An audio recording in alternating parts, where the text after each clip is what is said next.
It's a sign. Mhm.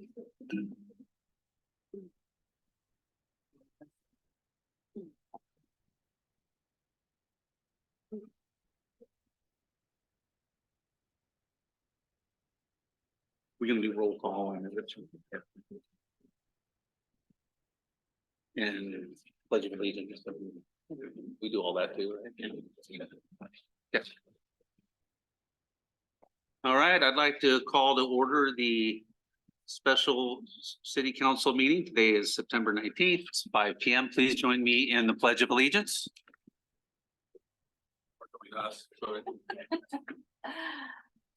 I pledge allegiance to the flag of the United States of America and to the republic for which it stands, one nation, under God, indivisible, with liberty and justice for all. Roll call, Carrie, please. Mayor Preden, I'm here. Council President Blum, Here. Councilor Letts, Here. Councilor Ross, Present. Councilor Cobb. Here. All right. Let me get up to the mic here. Everybody hear me okay? All right, this is the time set for the continuation of city council deliberations on an application for an emergency shelter proposed at 192 West Barclay Drive to accommodate up to 20 sleeping pads or cots and services such as showers, laundry, and case management for mental health addiction and housing services. The application was submitted by the Sisters Cold Weather Shelter, and this special meeting is definitely now called to order. We closed the public hearing and record to both oral and written testimony at the September 5, 2023 City Council meeting, and after initiating deliberations, directed staff to prepare a draft of a written decision denying the application for council's consideration at this meeting. We must now continue to deliberate towards the decision on the application based on the applicable approval criteria, which were set out in the prior staff report and in the draft decision. As a reminder, the decision of council will not be final until it's reduced to writing. The draft decision and all matters discussed during deliberations should be considered preliminary and will be non-binding unless incorporated into the final written decision adopted by council. Before we get into this decision, are there any ex parte contacts to disclose? Potential options for resolution of the subject application. Well, I should pause there. Yep. I'm going to do roll call so everybody can answer their own way. And I'll start with Councilor Cobb. I have no ex parte to disclose. Okay. Councilor Ross. I received numerous emails, and other than reading the header to see what they're about, I have nothing to disclose. Did not read the emails Okay. because we closed the record. Councilor Letts. Yes, I received numerous emails as well, but I did not read the majority of them. Or if I did, they certainly did not, provide any information that changed my opinion. Okay. I had numerous people come and ask me about what was going on. I told them we could not talk about the substance, but that I would inform them about the process that we were going through and how it would move forward, but did not receive any new or additional information that I am including in my decision. Okay, thank you. I did receive communication as well through email and even a text from the applicant, which I ignored and did not read the emails other than to scan what their subject was and didn't read them further. And I also had a few questions about the process with a few citizens in our local coffee shops, which I frequent multiple times a week, and basically said, talked about the process and said, we're going to have a meeting tonight to decide these things. And I'm not answering any other questions other than if you want to know what's going to happen, you'll have to be at the meeting. Mayor, Yes. may I expand my answer like everyone else has? Yeah, please do. Yeah, Feel so free. I similarly had emails that I didn't read, and I similarly had communications at which I would not engage on the content, but would engage on process. Sure. Fully expected. And I think that that's a product of living in a small community. Okay. Potential options for resolution of the subject application are: 1, to approve the application as submitted. 2, approve the application subject to conditions of approval or deny the applications. And at this time, we obviously have a draft decision. And it says here that staff, and I assume legal, are going to lead us through this. Thank you. That's right. Thank you, Mayor. Could I ask a question? Yep. Do we have a fourth, the approval without conditions? That would be number 1, approve the application as submitted with. no Okay, conditions. thank you. That would be number 1. Thank you. Sorry. Okay, no, Sorry, that's Mayor. totally fine. Go ahead, sorry. Yep. Thank you, Mayor. Scott, you can go ahead and share your screen and get it loaded up. Scott will walk through the applicable criteria that we thought it would be best to kind of walk through with the council, because it's the criteria that generated the most public testimony and what the council focused the deliberations on as it pertains to ORS 197-782 and House Bill 3395. But as you mentioned, Mayor, September 5th, the council had the public hearing and closed the public hearing to written and oral testimony. The council then had their initial deliberations and directed staff then to return with a draft written decision denying the application and continuing those deliberations until tonight, where a vote will be taken on the written decision.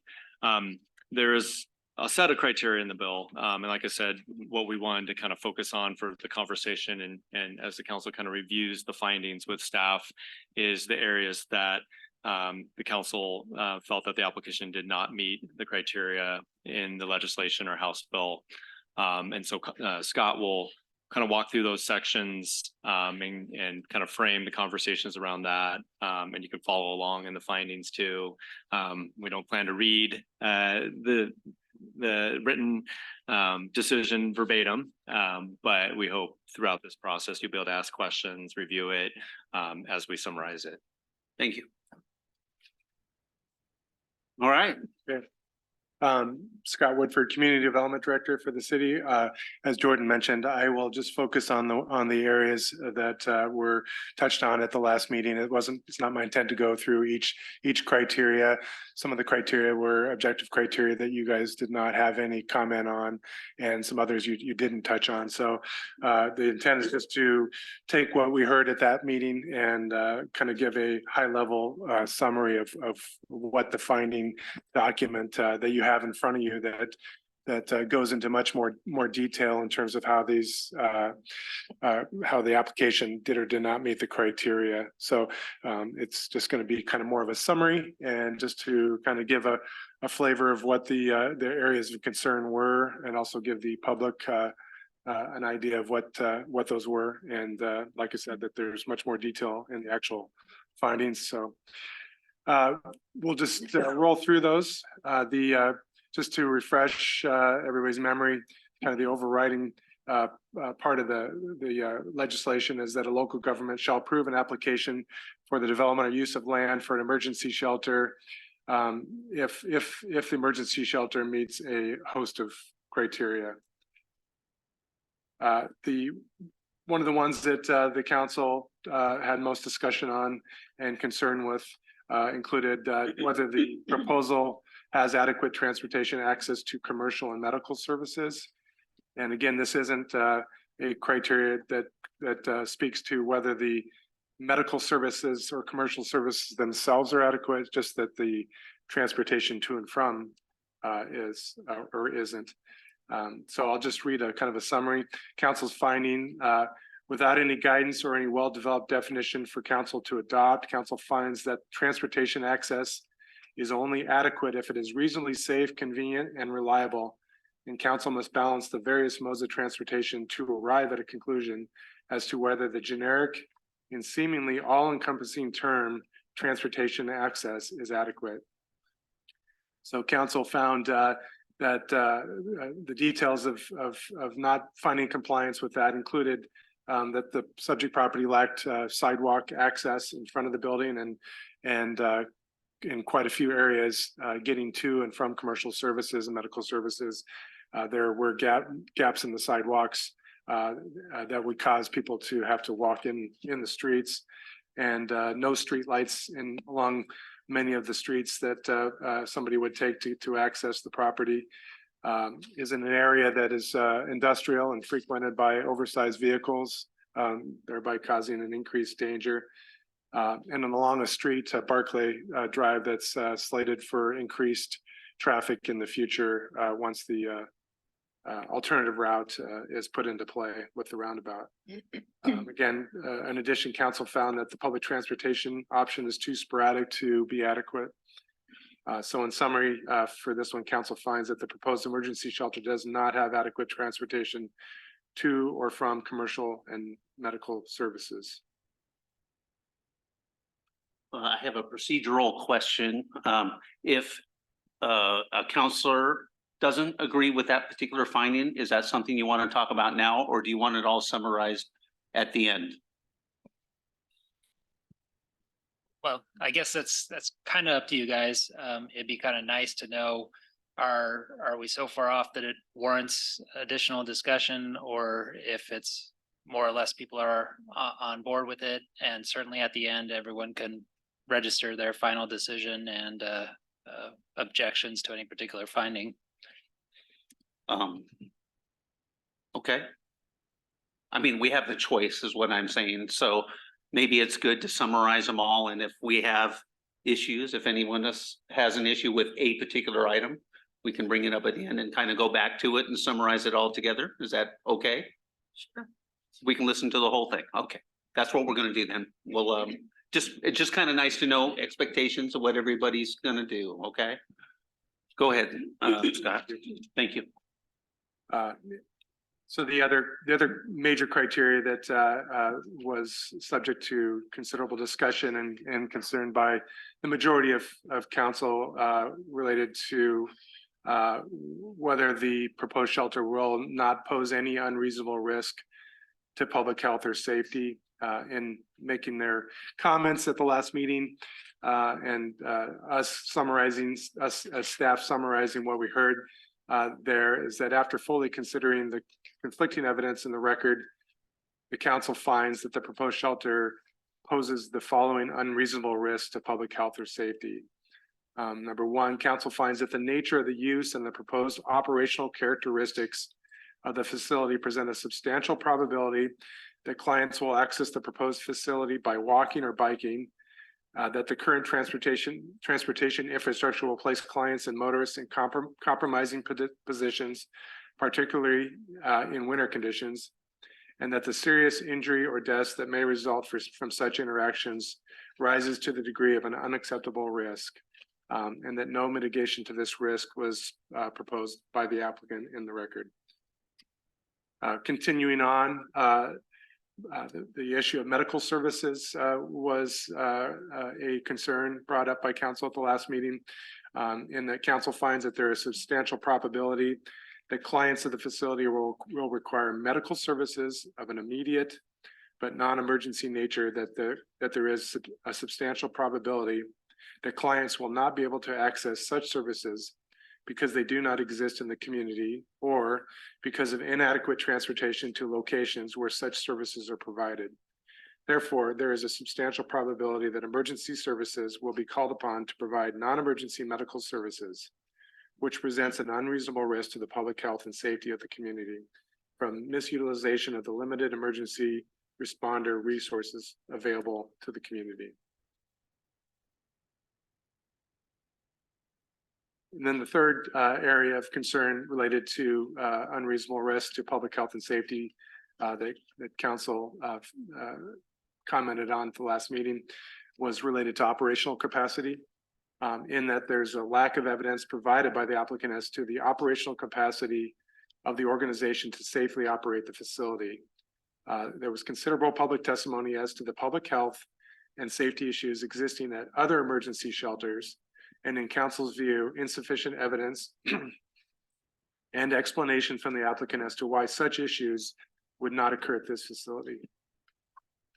There were questions that remained as to whether the applicant met the eligibility requirements from House Bill 2006 or as amended, and questions as to whether the applicant has the financial or staffing resources to operate a facility in a manner that would allow council to make a finding supported by substantial evidence in the record that the foregoing criterion has been met.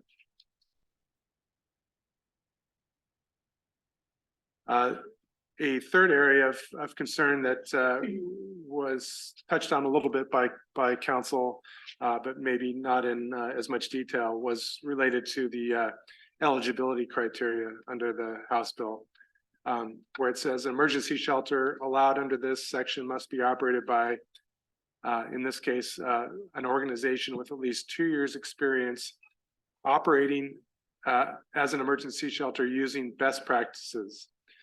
That is, in this case, a public benefit corporation whose charitable purpose include the support of homeless individuals recognized as tax exempt under 501A of the Internal Revenue Code for at least 3 years before the date of the application of the shelter.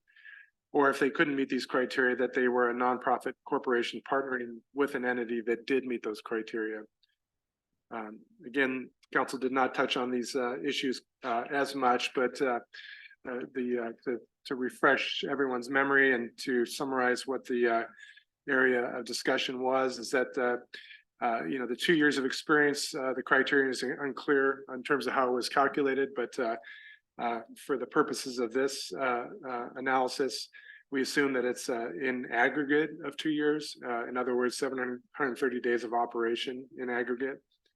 The applicant claimed that they had 6 seasons of operation, but didn't provide further detail on the durations of the various seasons, the days of operation in each season, the location of operations, or any other evidence corroborating the applicant's assertions.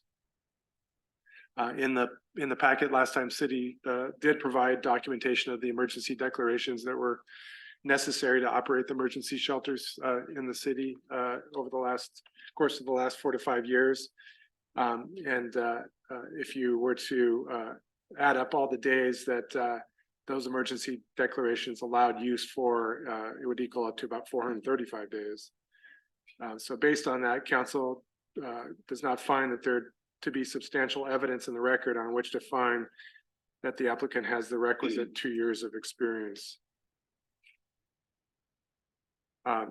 You'll recall that not only do you have to have the 2 years of experience, but you also have to demonstrate that you've utilized best practices in that effort. Despite being raised as a question in the staff report, none of the parties to these proceedings offered any evidence or any significant testimony as to what constitutes best practices or whether or not they were implemented in applicants' prior operations. The applicant asserted that it follows the same procedures as Shepherd's House, with the presumption being that the Shepherd's House uses best practices. There's no corroborating evidence in the record for this being the case. Therefore, council does not find there to be substantial evidence in the record on which to find that the applicant has the requisite 2 years of implementing best practices.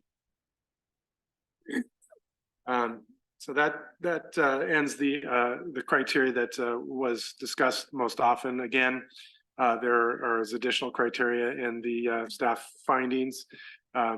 What we're proposing to you is, did we adequately represent what the council's feelings were on each subject? If there's one that we didn't touch on here and you want to bring it up and we can give an overview, let us know, we can address it. But that's the end of our portion of our presentation. All right, thank you very much. I guess I should look at the script. So we're in deliberations here. We can discuss as much or little as we want to, but I want to give everybody an opportunity to make their feelings known about the staff's draft decision and the reasons for those decisions as part of what we've discussed and we'll discuss today. So Councilor Cobb, do you want to go first and make your feelings known about this draft decision? On the draft decision, I think it was a well-written document. I think it captures what the majority of council have been saying. That's all I need to say about that. Okay. Gary, is there any particular item or verbiage in the draft decision that concerns you or anything like that? Or is there anything you want to discuss about it? I actually, the verbiage in the draft the resolution or whatever, in the discussions that we've had over the last how many hours, has helped me to clarify my decision. Mhm. As you know, I've struggled with this extensively, but I think that the sparsity of information in the application has made it difficult to determine many of the things that we have just listed up there, and by such we must deny. Okay. Council President Blum, go ahead. I find the findings decision to encapsulate the discussion that I have heard from counselors and extremely well written.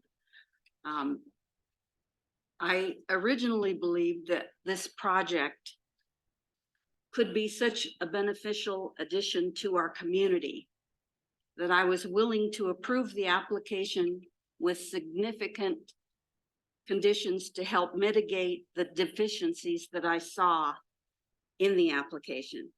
I believe that the city could partner with the cold weather shelter to make sure that there was city and community involvement in the development of the policies and procedures for operating the emergency shelter, which would result in a substantial community asset that all Sisters residents could be proud of. After reviewing with legal counsel, the legalities involved in attaching significant conditions of approval, which are not specifically outlined in the House bill.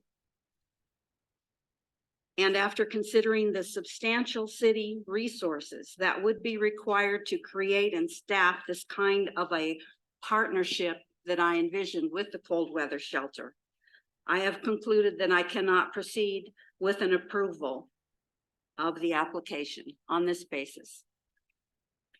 If we're making statements on where we stand, I can do that also. You can. I mean, this is your time. I mean, I want you Well, I to. was answering your question of. Okay, no, that's fine. Okay. Are you done, Mhm. Councilor President Brown?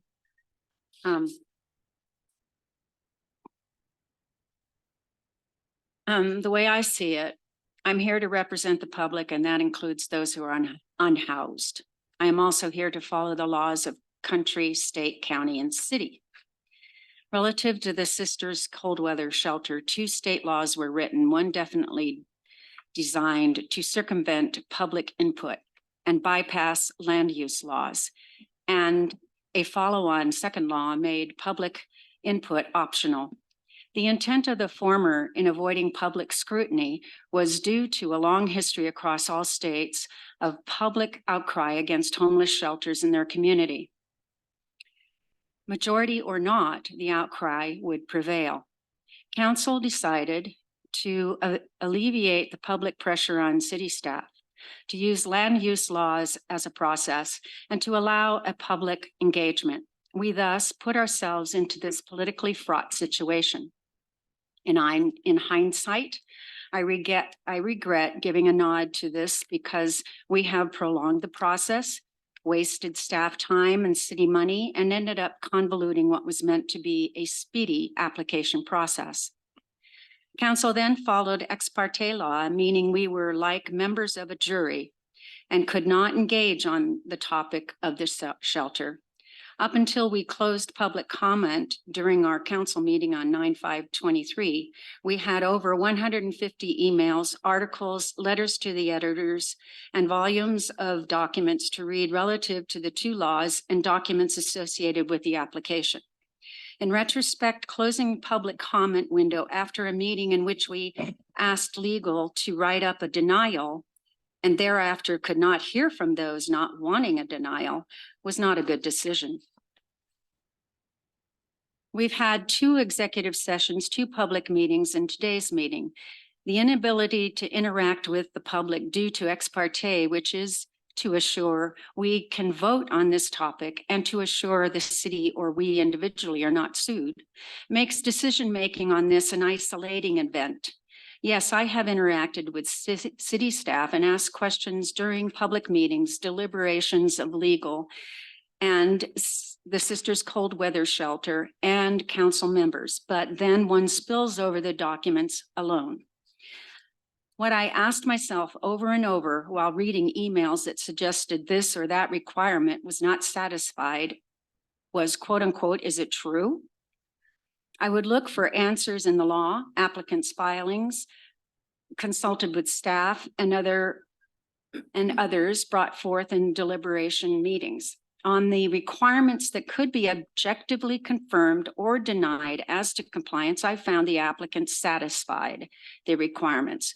On the requirements that were subjective or to interpretation, I deemed compliance was not possible to know, or yes, the applicant satisfied the vague requirement. Lastly, there was quite a bit of concern about city embroiling itself into Sisters Cold Weather Shelter should we approve with conditions. City staff offered examples of conditions culled from the two laws, but if approved, would put the city in a position of managing or policing the effort.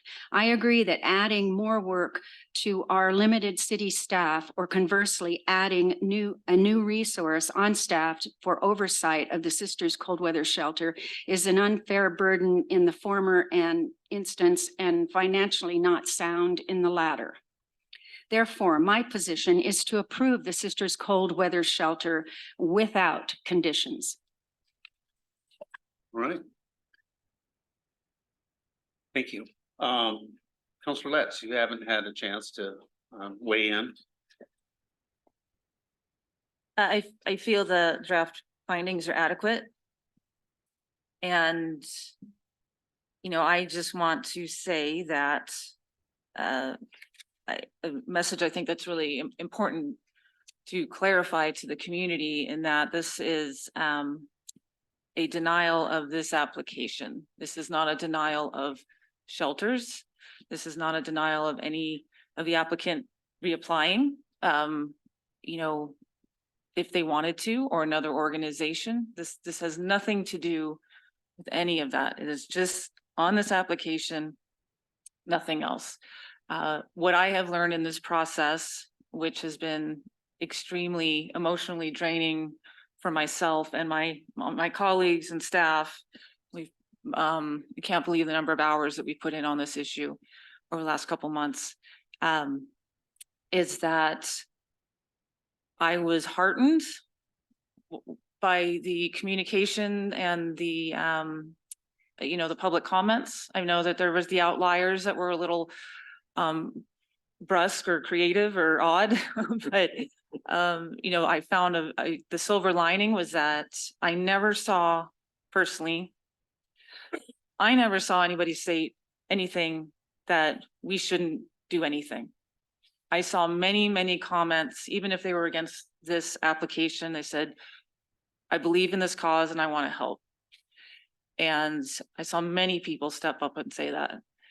And I really appreciated that. And it certainly heartened me that we can move forward as a community and, you know, provide services that we feel are you know, most critical in this community. And there's nothing stopping anybody from doing that. We learned also that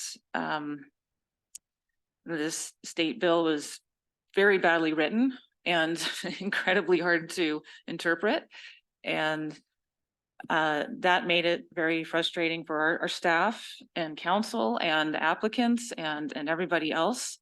And shame on the state for that, for kind of putting that on us. But I'm happy with our decision to, you know, involve the public, and because I felt like it was basically a time for everybody in the community to kind of share their ideas, thoughts, opinions, and get stuff off their chest, really.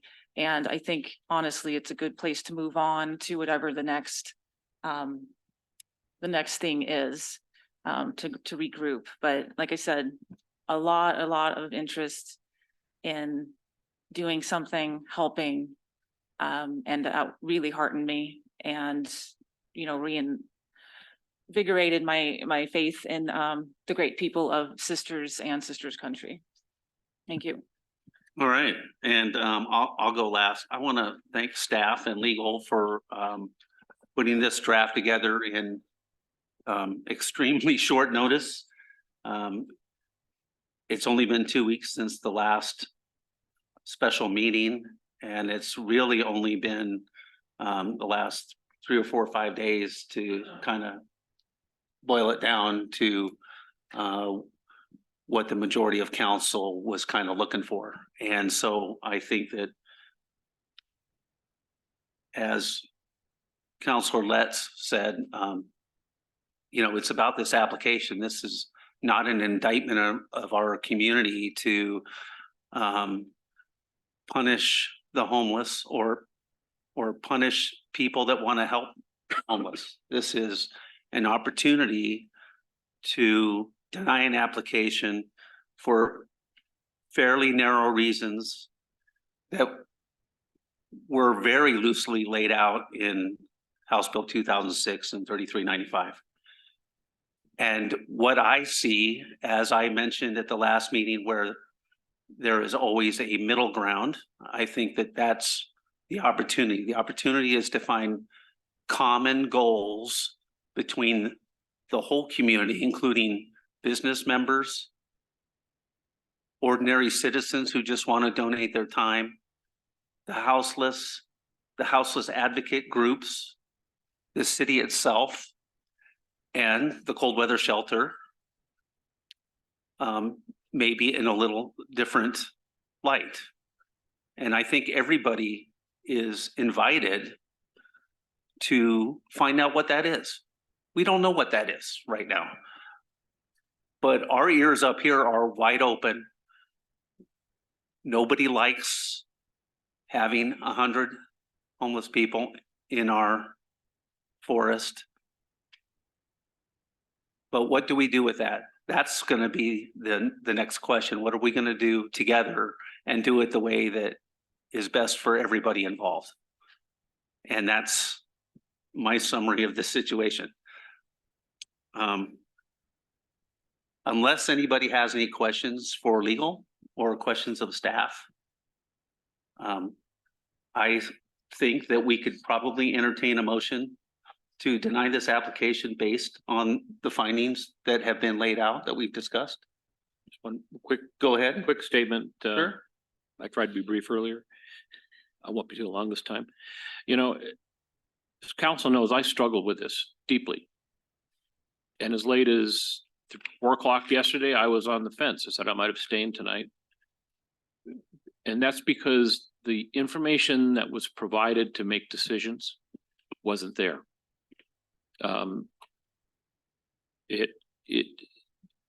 Lots of promises, lots of, as I like to say, butterflies and rainbows, but no substance.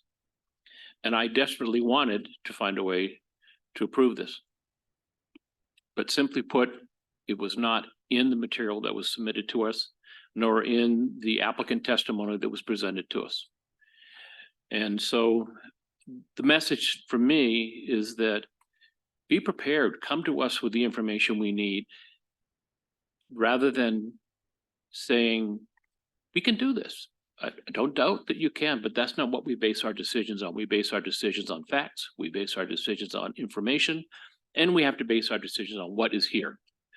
And I think that the material submitted in the draft document clearly reflects my concerns and others. And like Councilor, I'm sorry, my brain is, I'm not happy, but like others, I had a significant list of conditions.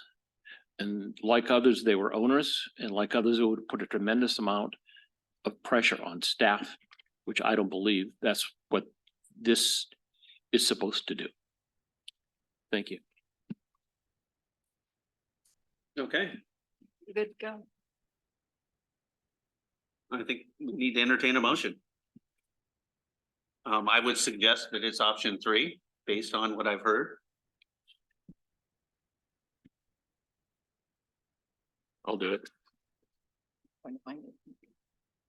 I move to adopt the written decision as amended denying the emergency shelter site application at 192 West Barkley Drive submitted by the Sisters Cold Weather Shelter and authorize the mayor or a member of the majority to execute the decision subject to final legal review. Did we actually amend it? Isn't that what we outlined, or we need to adopt what? No, I I say was gonna amend? say yeah, that was in the brackets in case In case we you did. were going to. Oh, I it just, wasn't in brackets on mine. oh, okay. But yes, I want to be clear about the significance of the last provision of that motion, which is, you obviously have a document that says draft across it, so we necessarily need to get it into a form that could be executed, and, well, of course, we picked up a few typos that are going to be clarified, but no substantive changes, so we're just. Do you wish a restatement of the motion? Yeah, I think you can do it without the amendments because there's Put my not going to finger- be any I'll substantive. put my amendments. finger over it so I don't read it by mistake. I move to adopt the written decision denying the emergency shelter site application at 192 West Barkley Drive submitted by the Sisters Cold Weather Shelter and authorize the mayor to execute the decision subject to final legal review. Second. And we have a motion and a second. Because of the importance of this decision, is there any further deliberations or comments that anybody wants to make? Okay. All right, I'll call a roll call vote. Counselor Cobb? No. Okay. Counselor Letts? Aye. Counselor Ross? Reluctantly, aye.